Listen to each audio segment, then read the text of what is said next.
70वीं BPSC के जितने भी प्रतियोगी छात्र हैं उनको मैं शुभकामनाएं देता हूं। और जो हमारा नया चैनल है ISPCS by the officers academy, आप उसके अभिन्न अंग बनिए। और जैसा कि मैंने वादा किया था कि मैं आपको भारतीय राज्य व्यवस्था, संविधान और अभिशासन, ये 3 भाग हैं जिनको हम सामान्य रूप से भारतीय राज्य व्यवस्था कहते हैं। उससे संबंधित बीपीएससी में जितने भी क्वेश्चन हैं उन सबको तो हम करवाएंगे ही करवाएंगे, लेकिन साथ साथ हम आपको आज ये बताना चाहते हैं कि आप 70वीं बीपीएससी की तैयारी किस तरीके से करें। और थोड़ा सा इसमें एक पार्ट और रहेगा कि राज्य व्यवस्था, संविधान और अभिशासन की तैयारी कैसे करें। 70वीं बीपीएससी के परिप्रेक्ष्य को ध्यान में रखते हुए and as well as the entire preparation of the polity, constitution and governance. देखिए, किसी भी विषय को समझने के लिए डियर स्टूडेंट, मैं गंभीरता से बात करता हूं और गंभीर विद्यार्थियों को पसंद करता हूं जिनको अपने कैरियर की चिंता होती है। मेरी बात आप ध्यान से सुनिएगा, और बहुत सामान्य सी बात है, वो आप भी जानते हैं।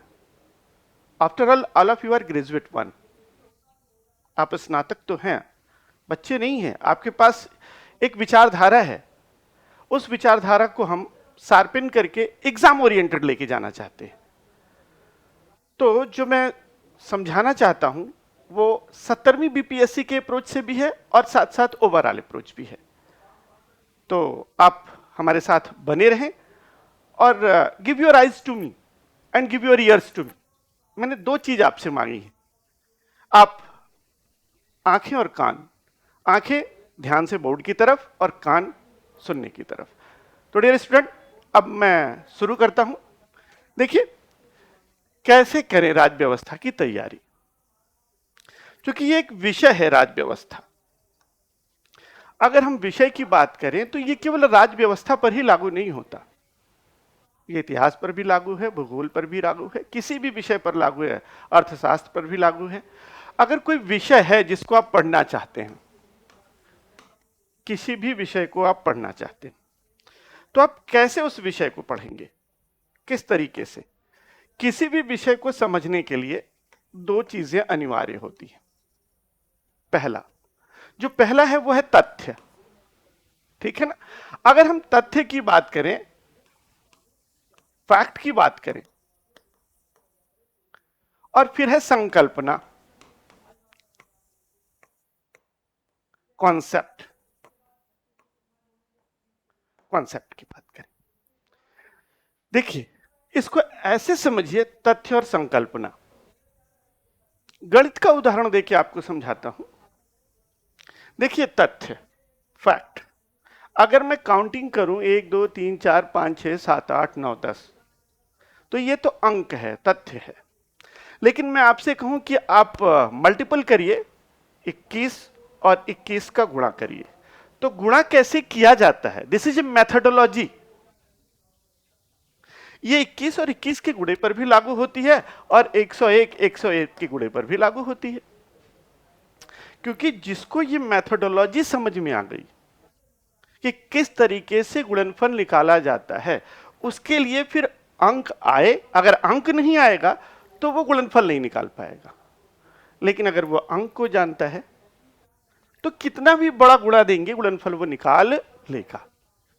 तो तथ्य तो जरूरी है, पहले तथ्य का नंबर आता है, फिर आता है संकल्पना का नंबर। यह बात राज्य व्यवस्था पर किस प्रकार से लागू होती है, how this concept is applicable over Indian polity और एनी ऑफ द सब्जेक्ट, मैं इसे राज्य व्यवस्था के प्रश्नों के माध्यम से एक्सप्लेन करता हूं। देखिए, अगर हम विषय की बात कर रहे हैं और राज्य व्यवस्था की बात कर रहे हैं, देखिए, राज्य व्यवस्था में अगर हम बात करें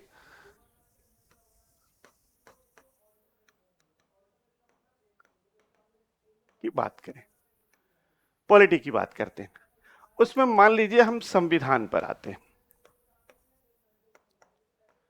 और बीपीएससी का एग्जाम्पल देके ही मैं बता रहा हूं। आप अभी मैं आपको स्लाइड से वो क्वेश्चंस दिखाऊंगा जो बीपीएससी ने पूछे। बहुत सभी प्रतियोगी परीक्षार्थियों को ये मौलिक ज्ञान है कि नीति निदेशक तत्व कहां से लिए गए। डीपीएसपी का सोर्स इंडियन कॉन्स्टिट्यूशन में कहां है, और अगर आप बोलते हैं कि ये आयरलैंड है, अगर मैं बोलूं एफआर मौलिक अधिकार कहां से लिए गए, इसकी मूल प्रेरणा कहां से ली गई, और अगर आप बोलते हैं ये अमेरिकी संविधान से ली गई, उसी तरह से विधि का शासन, रूल ऑफ लॉ, विधि का शासन कहां से लिया गया, तो आप बोलते हैं ये ब्रिटेन से लिया गया। तो ये तो एक फैक्ट है, तथ्य है, यहां किसी संकल्पना की जरूरत नहीं है। इनको हम बोलते हैं these questions are static one, static, स्थिर तथ्य हैं। ये स्थिर तथ्य हैं कि कौन सी चीज कहां से ली गई, या किसी अनुच्छेद से डायरेक्ट क्वेश्चन पूछ ले कि एडवोकेट जनरल किस आर्टिकल में है, राष्ट्रपति की कार्यपालिका शक्ति किस अनुच्छेद में है, तो ये एक स्टैटिक क्वेश्चन है जो हर परीक्षा में पूछे जाते हैं। बीपीएससी में भी पूछे गए कि पंचायती राज का जो इलेक्शन होता है उसमें न्यूनतम आयु कितनी होती है। अगर हम बात करें तो 21 वर्ष ये तथ्य है, पूछा गया प्रश्न है ये। अगर हम पंचायती राज व्यवस्था की बात करें और उसमें पूछा जाए कि जो इंटरमीडिएट लेवल है, जो ग्राम स्तर पर और जिला स्तर पर, ये बीच स्तर पर जो पंचायत समिति होती है, तो ये कहां पे होती है, जो भी ब्लॉक होगा, जो भी मध्यवर्ती स्तर होगा, वहां पंचायत समिति होगी। ठीक है ना। इस तरीके से पूछे गए प्रश्न स्टैटिक हैं। अब आइए मैं संकल्पना के प्रश्नों पर आता हूं। आप इसे देखिए कि संकल्पना के प्रश्न किस तरीके से आते हैं और कैसे आपको वो परेशान करते हैं। और विगत वर्षों में अगर आप प्रश्न पत्र को देखें बीपीएससी के, तो प्रश्न शिफ्ट हो रहे हैं, स्टैटिक क्वेश्चंस भी हैं और साथ साथ डायनिक, जिनको हम कॉन्सेप्ट बेस कहते हैं, वो भी हैं। मैंने आपको स्टैटिक क्वेश्चंस के कुछ एग्जाम्पल दिए। Right now my concentration is there कि आपको मैं ये समझा पाऊं कि कॉन्सेप्चुअल क्वेश्चन कैसे होते हैं। अब जरा प्रश्न में लिख रहा हूं, ध्यान से देखिएगा। क्वेश्चन है, प्रश्न है, ठीक। संघीय न्यायपालिका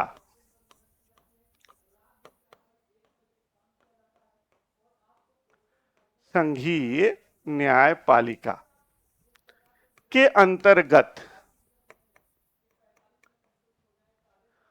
कौन कौन शामिल है।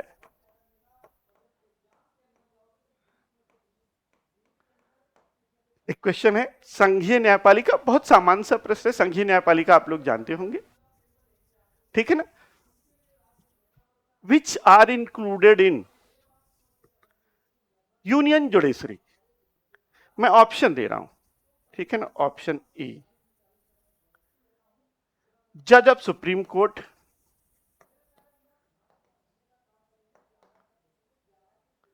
सर्वोच्च न्यायालय का न्यायाधीश, option A. Option B attorney general of India, attorney general भारत का अटॉर्नी जनरल। फिर मैंने आपको एक ऑप्शन दिया, जज ऑफ सुप्रीम कोर्ट के बाद हाई कोर्ट जज, उच्च न्यायालय का मुख्य न्यायाधीश। अच्छा, फिर मैंने एक डी ऑप्शन आपको दिया, यह है महाधिवक्ता, महाधिवक्ता, एडवोकेट जनरल। ये देखिए एक प्रश्न है। अब ये तथ्य क्या है, इसमें से कैसे कैसे तथ्य आप निकालेंगे? संघीय न्यायपालिका के अंतर्गत कौन शामिल है? जज ऑफ सुप्रीम कोर्ट, सर्वोच्च न्यायालय के सभी न्यायाधीश, भारत का अटॉर्नी जनरल, उच्च न्यायालय का मुख्य न्यायाधीश, चीफ जस्टिस।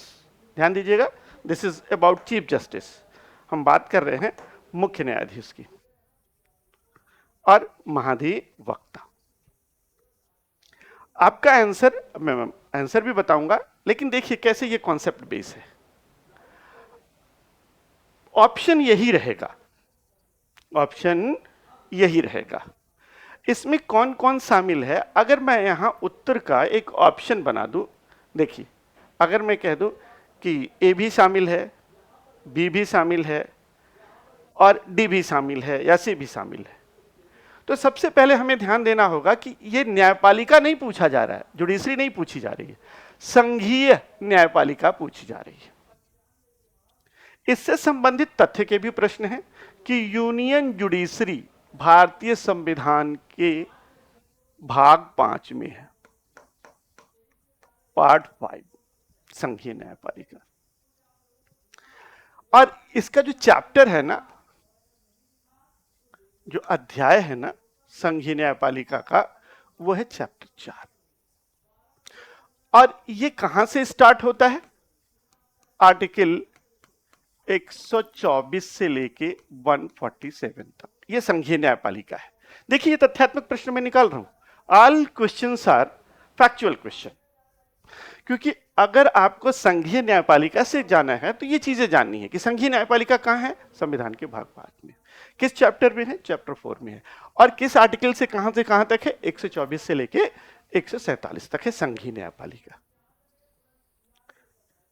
तथ्य के आधार पर अब कॉन्सेप्ट में जाना है। जज ऑफ सुप्रीम कोर्ट, हां ये सर्वोच्च न्यायालय तो है, क्योंकि संघीय न्यायपालिका का नाम जो हम बोलते हैं वह है सुप्रीम कोर्ट,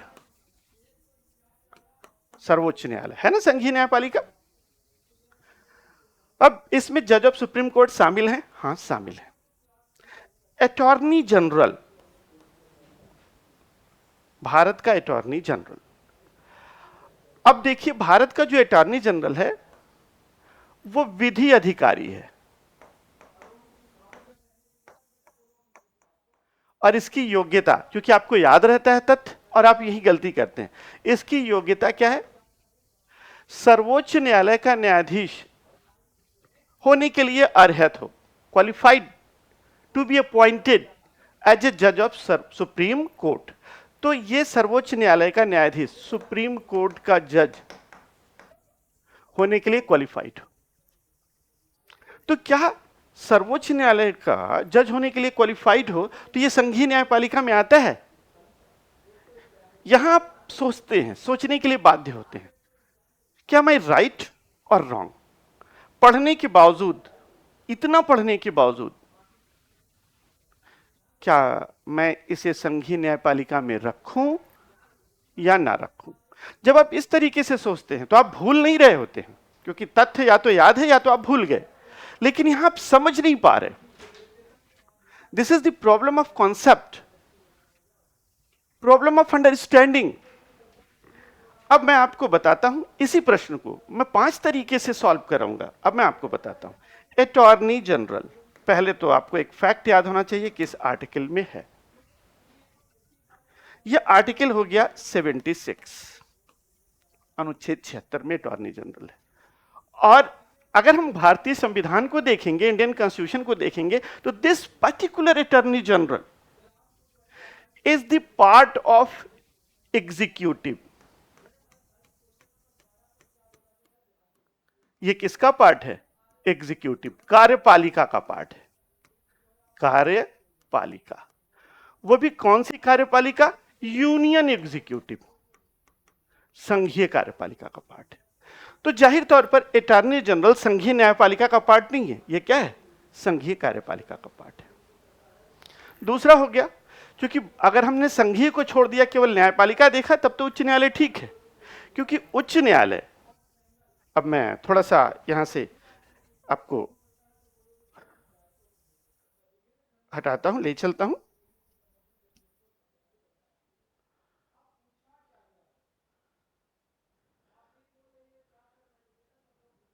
देखिए ये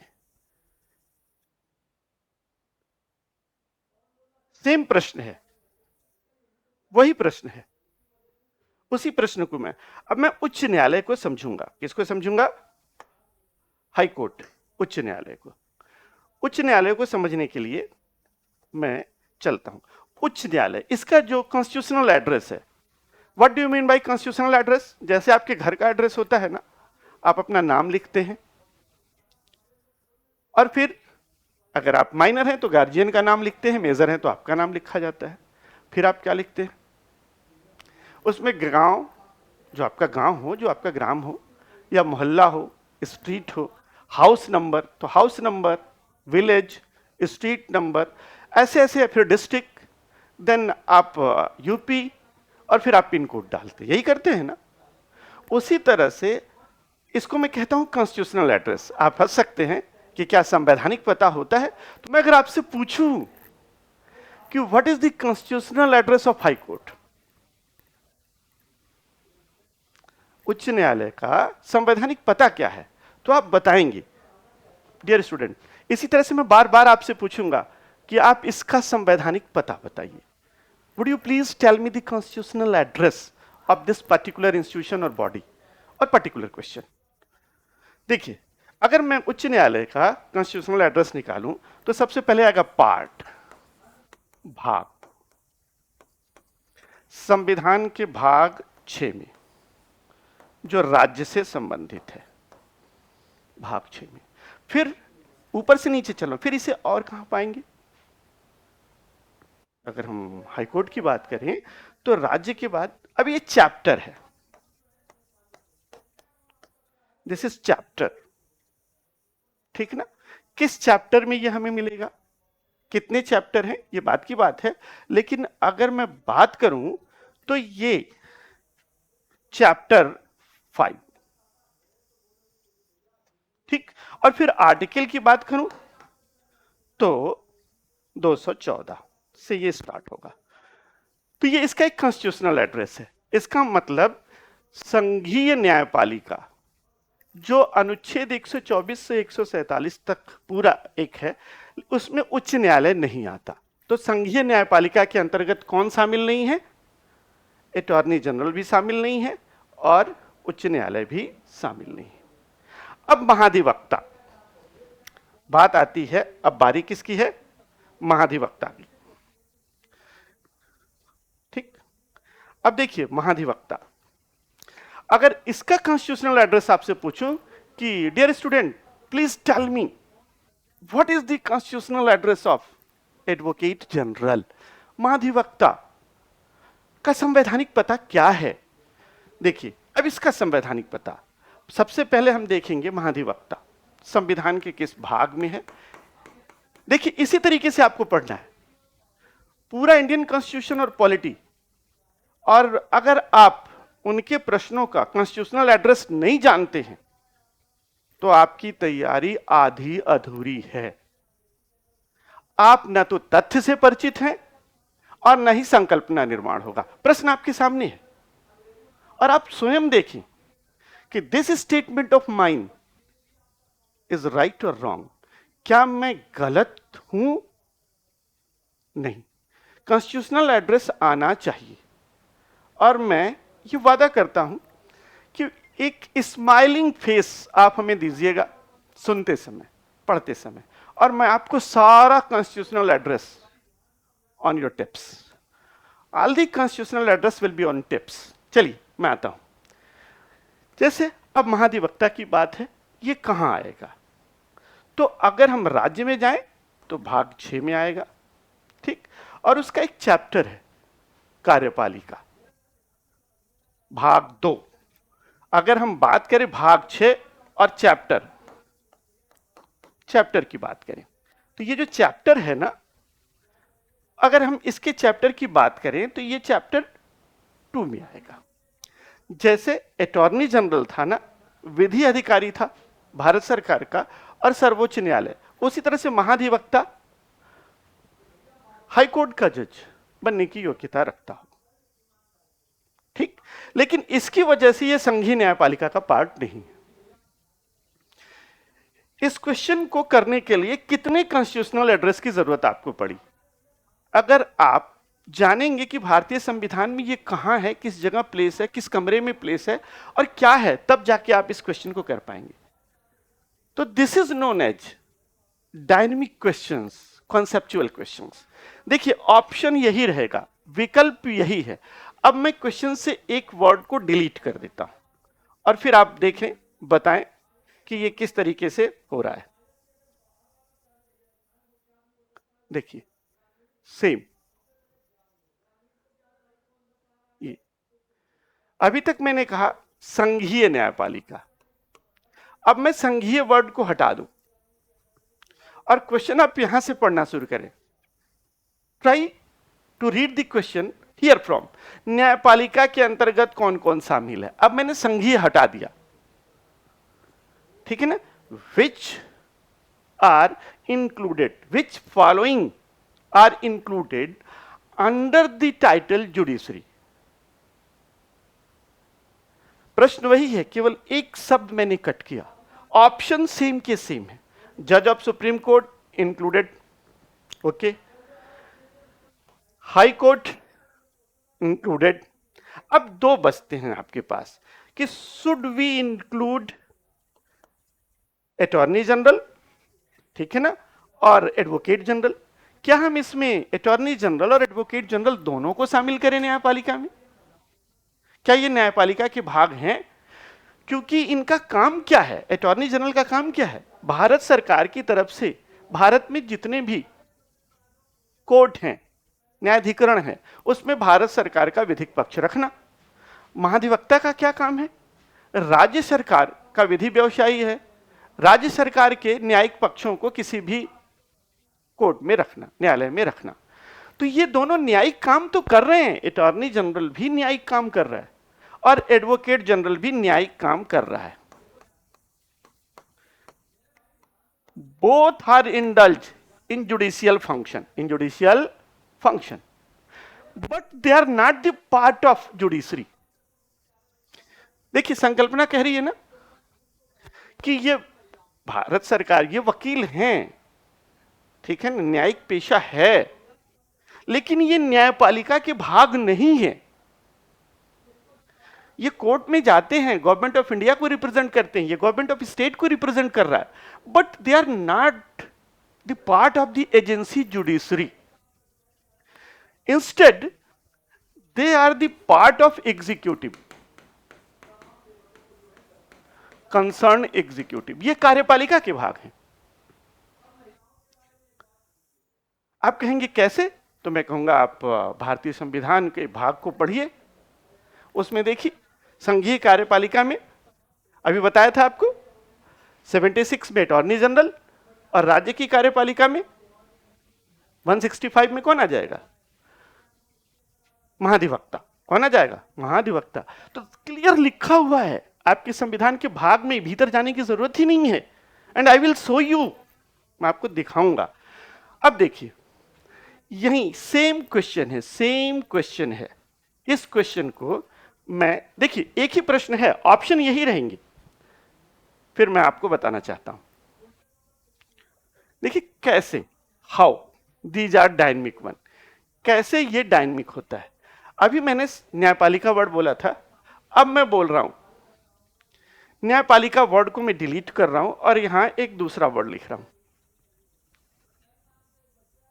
सेम क्वेश्चन यही है, कार्यपालिका, और यहां मैंने कह दिया संघीय कार्यपालिका, यूनियन एग्जीक्यूटिव।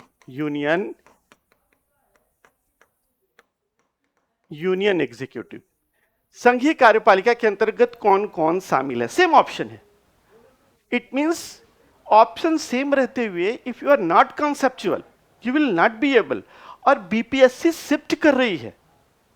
मैं आपको प्रश्न दिखाऊंगा और आप प्रश्न देखिए बीपीएससी किस तरीके से some question conceptual and ratio धीरे धीरे 50-50 का होने जा रहा है। 50% क्वेश्चंस आर डायनेमिक, कॉन्सेप्चुअल।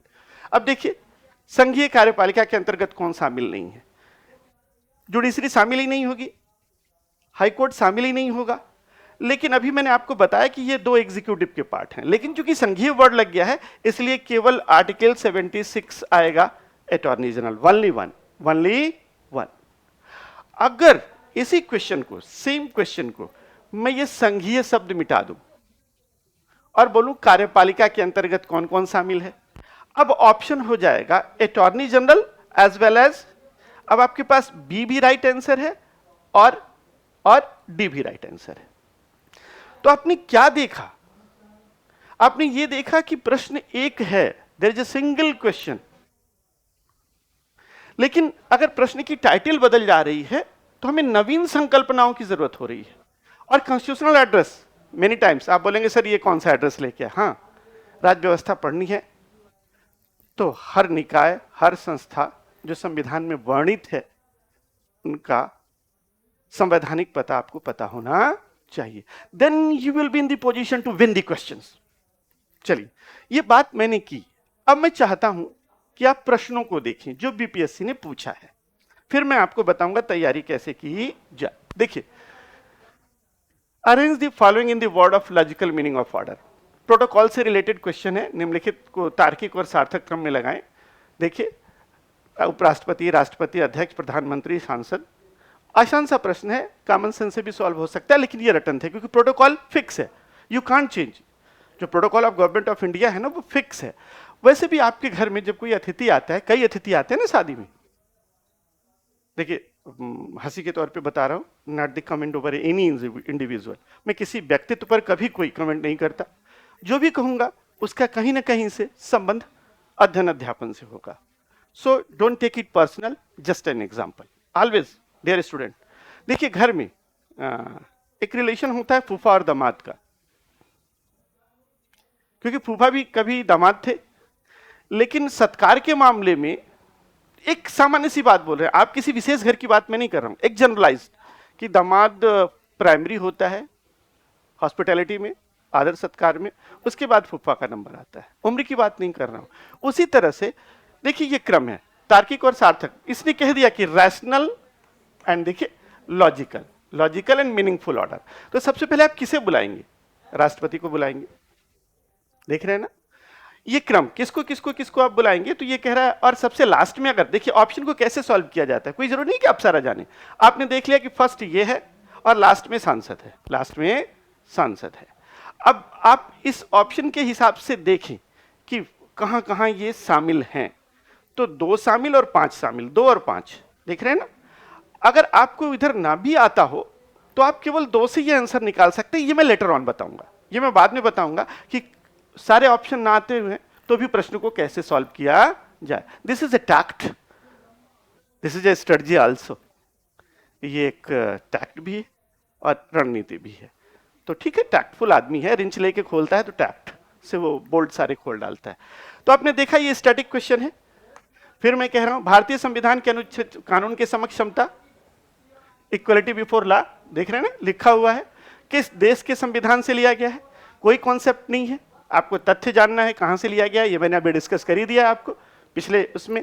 तो मैं ये दिखाना चाहता हूं कि देखिए रेशियो, भारतीय संविधान बनाने में कितने वर्ष लगे सबको पता है। तो ये है स्टैटिक, इसको मैं क्या बोलता हूं, स्टैटिक क्वेश्चंस, ठीक है ना, ये स्टैटिक क्वेश्चन है। लेकिन डायनेमिक का एग्जांपल तो मैंने दे दिया ना कि क्वेश्चन की देखिए ऑप्शन नहीं चेंज हो रहा है, भाषा बदल रही है और चीजें बदलती चली जा रही हैं। तो these questions are static questions जो बीपीएससी ने पूछा है। राज्यसभा के प्रतिनिधित्व में कौन कौन शामिल है, कॉन्सेप्ट की जरूरत नहीं है, अगर आप फैक्ट जानते हैं तो आप फैक्ट जानते हैं। देखिए 73वें संविधान संशोधन के पंचायती चुनाव लड़ने के लिए एज मैंने डिस्कस ही किया कि चुनाव लड़ने के लिए एज कितनी चाहिए, आपको पता ही है 21 वर्ष चाहिए, ठीक है ना। तो अब हम बात करते हैं कुछ डायनेमिक प्रश्नों की। देखिए डायनेमिक प्रश्न आप इसको ऐसे समझें, पंचायत समिति, ये भी स्टैटिक क्वेश्चंस है। इसमें राज्य का मंत्रिपरिषद सामूहिक तौर पर किसके प्रति उत्तरदायी है, ठीक है ना। रट लेते हैं आप कि भाई मंत्री परिषद है और वो भी राज्य का है और ये कलेक्टिव रिस्पॉन्सिबिलिटी है, तो किसके प्रति होगी? विधानसभा। क्यों? क्योंकि अगर यही राज्य की बजाय केंद्र का कह देता तो ये हो जाता Lok Sabha, Lok Sabha, house of people. अगर मैं पूछूं क्यों, why this arrangement is so, मुख्यमंत्री क्यों नहीं, राज्यपाल क्यों नहीं? अब इसमें दो कॉन्सेप्चुअल पार्ट आते हैं कि what do you mean by collective responsibility, इसका क्या अर्थ है, सामूहिक उत्तरदायित्व का क्या अर्थ है? This is one of the conceptual question, एक संकल्पनाबद्ध प्रश्न है। दूसरा, यह विधानसभा के प्रति ही क्यों उत्तरदायी है? यह आपको संविधान में नहीं मिलेगा, यू कांट गेट इट, कि why state council of minister is collectively responsible towards state legislative assembly. संविधान नहीं वर्णन करेगा तो क्या इसकी तैयारी कैसे करें साहब? कॉन्स्टिट्यूशनल एड्रेस तो पता है, लेकिन संकल्पना के प्रश्न है। What should be the appropriate strategy of mind in this context? तो अब आता है पुस्तक और शिक्षक की भूमिका। इन क्वेश्चन को करने के लिए किसकी? बुक्स, एक स्तरीय किताब होनी चाहिए आपके पास और एक स्तरीय मार्गदर्शक होना चाहिए जिसको शिक्षक, और मैं यहां शिक्षक नहीं कहूंगा क्योंकि मैं बीपीएससी को फोकस कर रहा हूं और मैं जानता हूं बिहार की इस धरती में जितने भी विद्यार्थी हैं, चाहे वो किसी भी परीक्षा की तैयारी कर रहे हैं, they are preparing for any of the examination, वो अपने शिक्षक के प्रति जितना आदर सम्मान रखते हैं ये मैंने कहीं नहीं देखा। और मैं इसके लिए आपको बधाई देता हूं कि आप इतने संस्कारवान हैं, आपके पास ये संस्कार कूट कूट के भरा है कि शिक्षक हैं, गुरु हैं। वैसे मैं शिक्षक वर्ड की बजाय गुरु शब्द यूज करूं क्योंकि आप में जो आदर और सम्मान है, मैं फिर कहता हूं बिहार के उन समस्त विद्यार्थियों को, वो विशेष अधिकारी हैं। हर राज्य में शिक्षक को गुरु के रूप में माना जाता है और हर राज्य में संस्कारित लोग हैं, लेकिन प्रोपोर्शन, यहां मैं अनुपात बता रहा हूं, किसी की आलोचना नहीं कर रहा हूं। I am not going to criticise any of the student of the world, of India. All the student do have the reverence for teacher, चाहे उनको अच्छा लगे चाहे ना लगे, गुरु के सामने वो नतमस्तक हैं।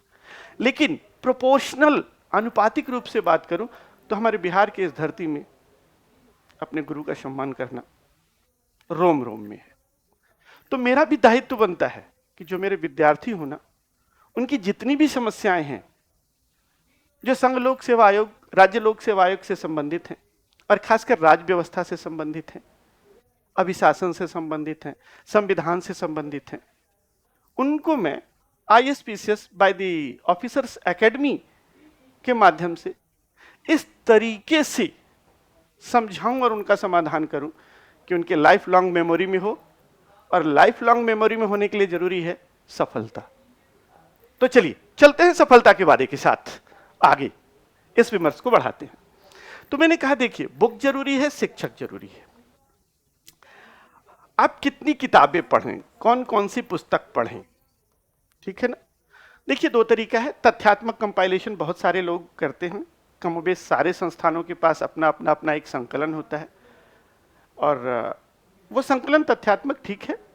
मैं यहां से किसी पर्टिकुलर बुक को रिकमेंड नहीं करूंगा, लेकिन मैं इतना जरूर कहूंगा कि मैं कोई भी तथ्य जो परीक्षा उपयोगी होगा उनका अधिकतम संकलन आपको उपलब्ध कराऊंगा, maximum compilation. 100% compilation no one can. अगर वो कोई कहता है कि 100% परीक्षा के प्रश्न मैं आपको बताऊंगा तो ही इज अ चीटर।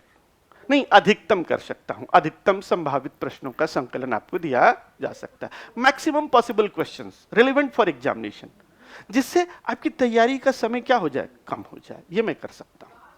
फिर कुछ क्वेश्चंस ऐसे होते हैं ना जो करंट बेस्ड होते हैं। मैंने आपको बताया कि तैयारी कैसे की जाए। अब देखिए करंट, क्योंकि जो इंडियन पॉलिटी का सेगमेंट है ना, this segment is dynamic one, conceptual dynamic. मेरा वर्ड ध्यान से सुनिएगा। Conceptual, dynamic. कॉन्सेप्चुअल तो है ही है, साथ साथ डायनेमिक है, गतिशील है, गतिशील है। ये राज्य व्यवस्था में गतिशीलता क्यों आती है? Why constitution of any country, not only Indian constitution, मैं केवल भारतीय संविधान की बात नहीं कर रहा, मैं सभी संविधानों की बात कर रहा हूं। जितने भी संविधान हैं वो सब गतिशील संविधान हैं, क्योंकि हर संविधान में चाहे वो कठोर हो चाहे वो लोचशील हो, whether the constitution is flexible और रिजिड, संशोधन की व्यवस्था होती है। अमेंडमेंट, अमेंडमेंट, संशोधन। मान लीजिए वो जितने संशोधन हो चुके, आगे भी तो होंगे, तो जो पिछले हो चुके हैं उनकी जानकारी आपको है, लेकिन जो अगले हो रहे हैं, क्या आप उससे परिचित हैं? क्या आप उसके लिए तैयार हैं? हो सकता है आप उस समय न्यूज़पेपर ना पढ़ पाए हो सकता है जो कंपाइलेशन मिला उसमें कंपाइलर ने वो बात, जिसने संकलन किया, वो बात छोड़ दी हो। तो कुल मिला जुला के जो डायनेमिक पार्ट है, जो अमेंडमेंट है, मान लीजिए कोई न्यू एजेंसी सरकार ने बना दी, सरकार ने कोई नया अभिकरण बना दिया, कोई न्यू ऑर्डिनेंस, नया अध्यादेश देश आ गया, कोई नई विधि पारित हो गई, कोई नया अधिनियम बन गया, कोई नया एक्ट बन गया, तो आपको तो परिचित होना चाहिए ना इससे। कोई नियामक अभिकरण बना, नियामक अभिकरण, रेगुलेटरी एजेंसी बनी, तो you must be familiar acquaintance about that, आपको उससे परिचित होना चाहिए। तो इसीलिए ये डायनेमिक है। तो कोई संविधान संशोधन हो सकता है, एजेंसी बन सकती है, ऑर्डिनेंस आ सकता है, कोई लॉ बन सकता है, कोई एक्ट हो सकता है, कोई बिल इंट्रोड्यूस्ड हो, प्रपोज्ड बिल, प्रस्तावित बिल हो, तो आपको इसके बारे में जानकारी होनी चाहिए, है ना। ऑल इंडिया जुडिशियल सर्विसेज बन रही हैं कि नहीं बन रही हैं, ऑल इंडिया मेडिकल सर्विसेज बन रही हैं कि नहीं बन रही हैं, ऑल इंडिया एजुकेशनल सर्विसेज बन रही हैं कि नहीं बन रही हैं, आपको पता होना चाहिए, ठीक है ना। इसको हम बोलते हैं डायनेमिक। तो इसका भी कंपाइलेशन आपके पास होना चाहिए,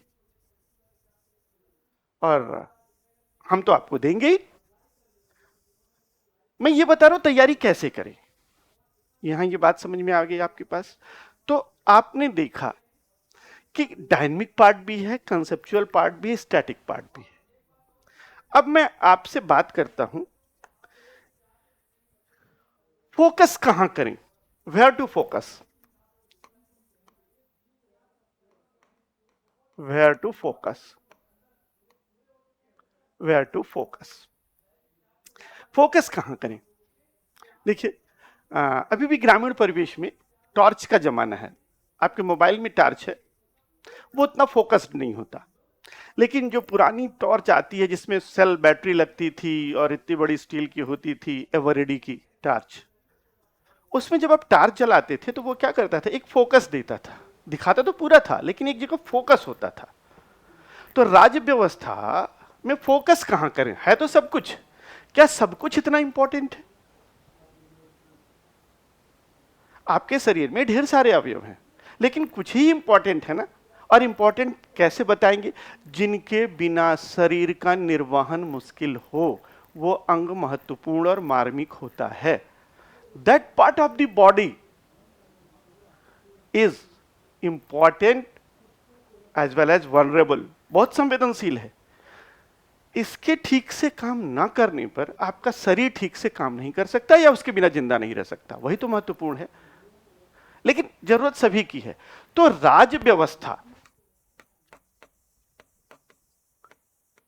राज्य व्यवस्था एक वाइडर कॉन्सेप्ट है, अभिशासन एक कॉन्सेप्ट है, देख रहे हैं ना, और संविधान तीसरा कॉन्सेप्ट है। ये तीनों मिले हुए हैं, are interrelated and intermingled. ये इंटर रिलेटेड है और क्या है, इंटरमिंगल्ड है। तो आप कैसे, सारा पढ़ना है, सब कुछ खाना है नहीं, लेकिन कुछ चीज तो खाना है। जैसे देयर इज, अगर आपको मसल बिल्डिंग करनी है तो there is a requirement of protein. अगर आपके शरीर को क्विक एनर्जी चाहिए then there is a requirement of carbohydrate. Ligament building करनी है, शॉक एब्जॉर्बर लेना, there is a requirement of fat. तो हम बात क्या कर रहे हैं, संतुलित आहार। तो किस तरीके से हम संतुलित आहार की बात करेंगे, मैं उस पर चर्चा करता हूं। आपको कहां फोकस करना है, देखिए पहला फोकस जो आप करेंगे ना, वो है संविधान निर्माण की प्रक्रिया।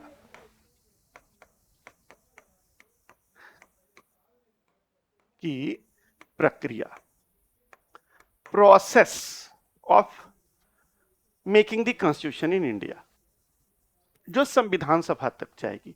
और बच्चों ये तथ्यात्मक ज्यादा है, संकल्पना कम, लेकिन यहां से बहुत प्रश्न पूछे जाते हैं, बहुत सारे प्रश्नों का संकलन है, ढेर सारे तथ्यात्मक प्रश्न हैं।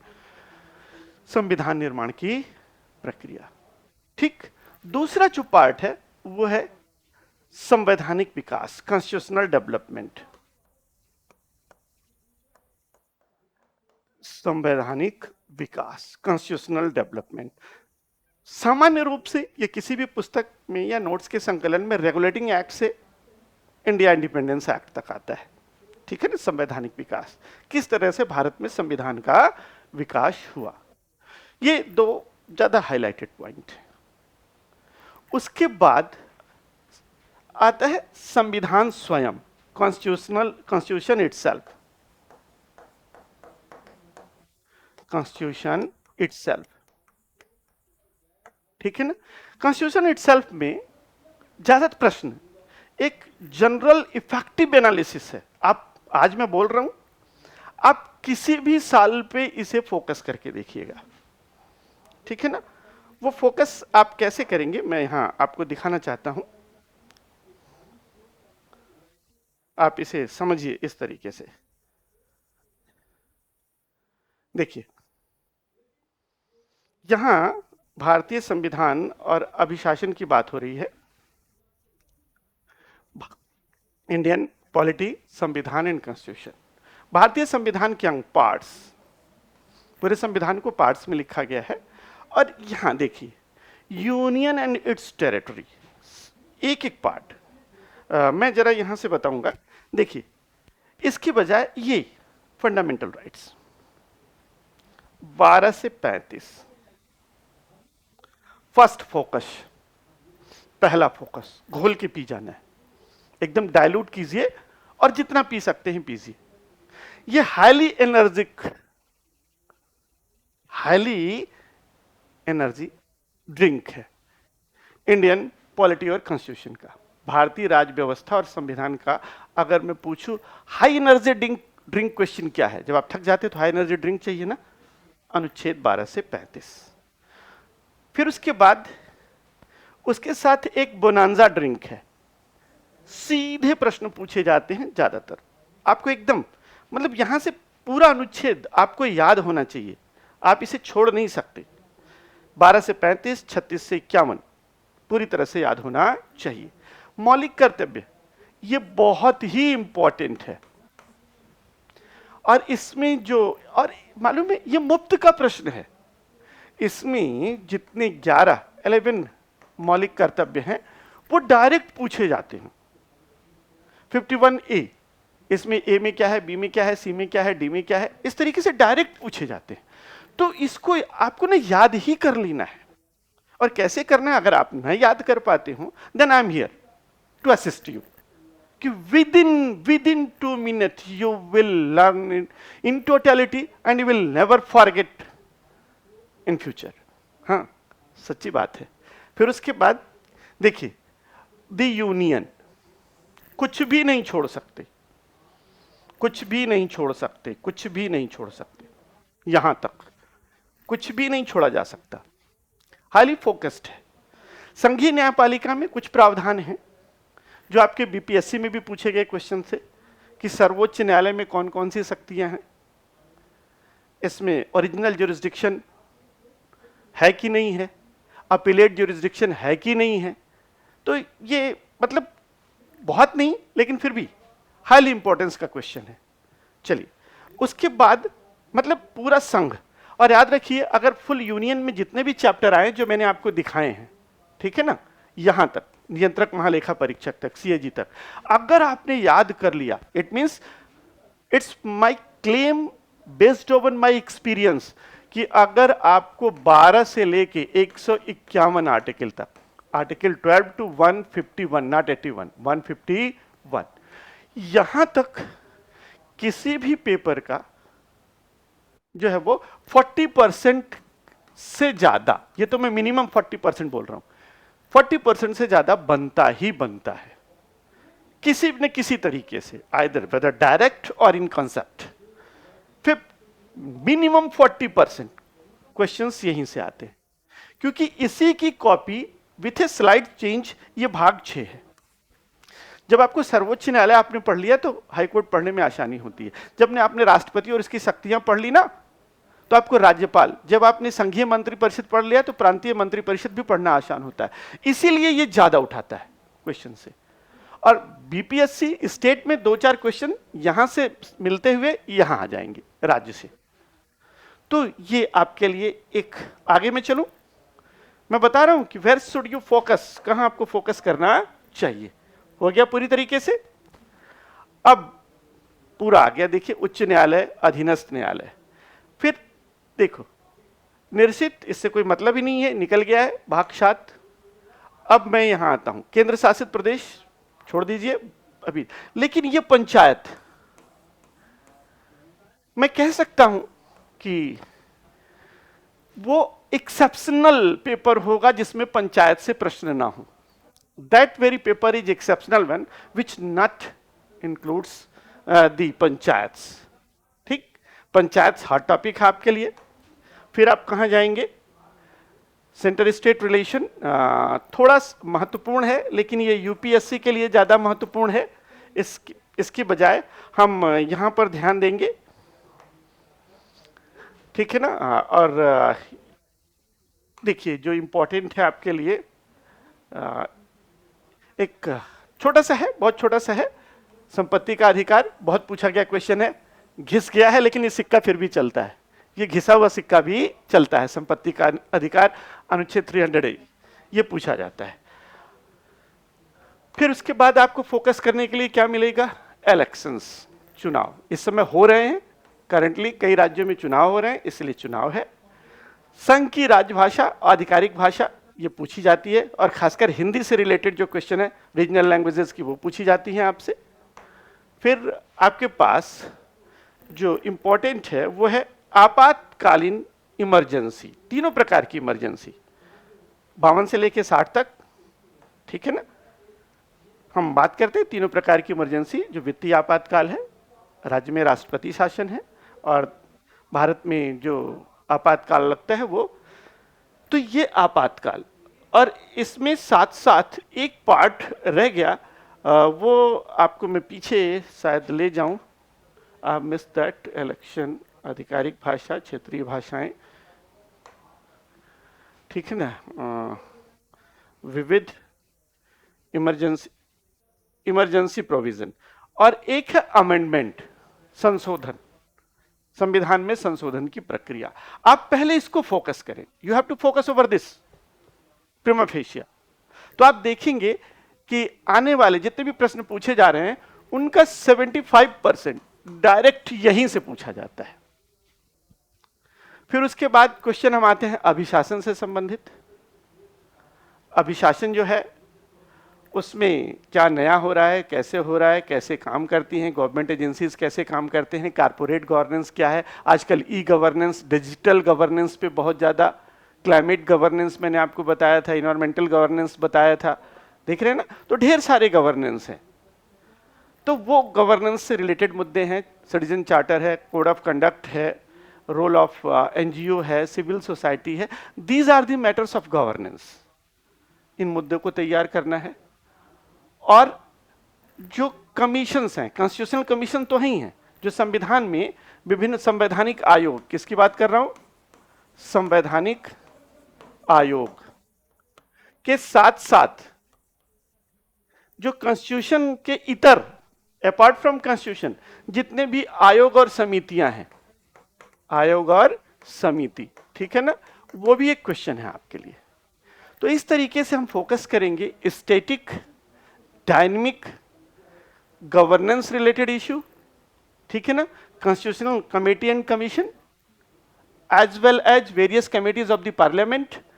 तो हमारा एक कोर्स पूरा हो जाएगा। आई होप कि जो मैंने आपको बताया वो आप जब भी कोई क्वेश्चन पेपर देखेंगे, चाहे आपके इंस्टीट्यूट का कोई जहां से आप पढ़ते हो उसका टेस्ट पेपर हो या फिर रियल पेपर हो, बीपीएससी, यूपीएससी या एनी एग्जामिनेशन, यही कवरेज है। तो मेरी एक छोटी सी बात और मेरा एक छोटा सा प्रयास ये रहा कि मैं आपको बताऊं कि where to focus and how to prepare for polity, constitution and governance, and specially for 70th BPSC. और इसी के साथ फिर मैं मिलूंगा, आगे मिलूंगा राज्य व्यवस्था के क्रम को आगे ले जाते हुए, और आप बने रहिए ISPCS by the officers academy के प्लेटफॉर्म पे। हमारी मुलाकातें हमेशा एक नवीन जोश, एक नए कार्यक्रम और एक नई रणनीति के साथ परीक्षा उपयोगी संवाद करेंगे हम और आप एक साथ मिलकर इसी चैनल पर। धन्यवाद।